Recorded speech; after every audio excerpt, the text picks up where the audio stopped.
Noong April 2012, naaktuhan ng Philippine Navy ang mga Chinese vessel na ito na may toneladang taklobo na tinungkab mula sa Panatag Shoal.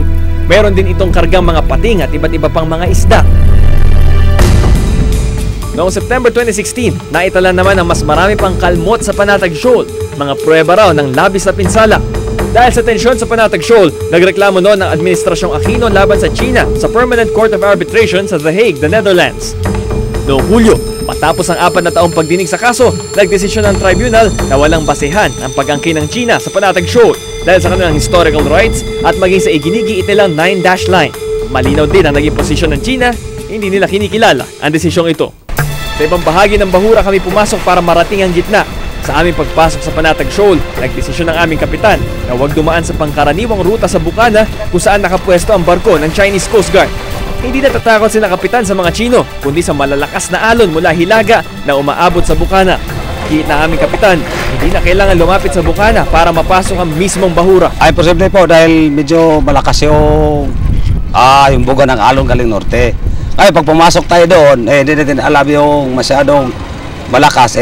Baka, kasi yung bukana doon, maliit lang ang daanan.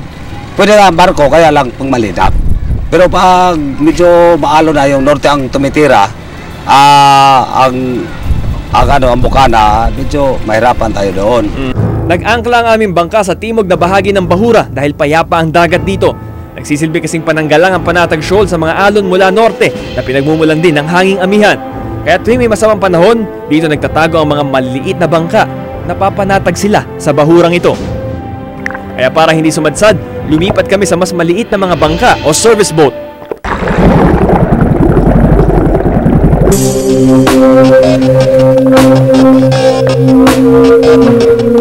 Mababaw lang ang bahura at nakatayo ako rito nang nakalabas ang leeg sa tubig. Ang tinungtungan namin ilan sa mga nakausling bato sa paligid ng bahura. Nawawala ang marami sa mga ito, depende kung low tide o high tide. Ang mga kasama natin mangingisda, nagpahiram pa sa amin ng goggles nila. Sinubukan na rin namin mag-snorkel para maranasan ang ganda ng ating likas na yaman sa Panatag Shoal.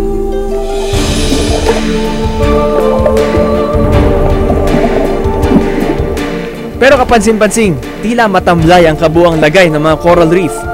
May nakausap akong mga mangingisda na personal na nasaksihan ang paglapastangan di umano ng China sa ating bahura. Inaararo raw ng China ang mga ito para kunin ang mga taklobo o mga naglalakihang mga shell.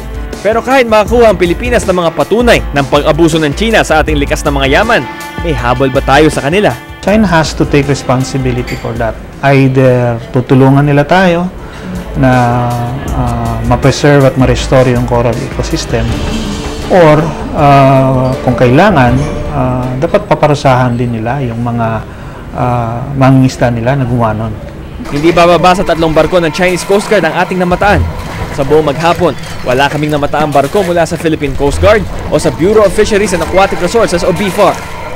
Nakatoka ang BRP Pampanga at isang BFAR vessel na magpatrolya sa Panatag Shoal, pero pinabalik sila sa Subic bago pa man humagupit ang Super Typhoon Lawin. Ayon sa isang source ng GMA News, papabalikin na sana sa Panatag Shoal ang 2 barko. Pero hindi raw sila pinatuloy ng Task Force West Philippine Sea na pinangungunahan ni National Security Advisor Hermogenes Esperon. Sa ngayon, wala pang formal na kasunduan sa pagitan ng Pilipinas at China kaugnay ng Panatag Shoal. Kaya ang kawalan ng tensyon sa bahura habang naroon kami, tila nakasulat lang lahat sa tubig. Maaaring mag-iba sa isang kisap mata, oras na magbago ang isip ng China at muli nilang itaboy ang mga mangingisdang Pilipino. Para sa China, mahalaga yung ginawa nila kasi nga parang una, nabawasan yung tensyon.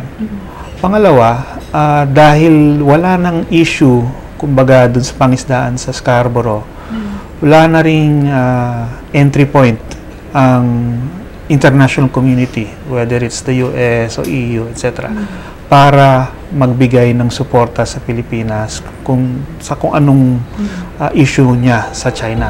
Officially talagang hindi pa rin nila kinikilala yung ruling. Parang ang pinapalabas nga nila ay ito ay isang konsiderasyon lang sa ginawa ni President Duterte na paglapit sa kanila.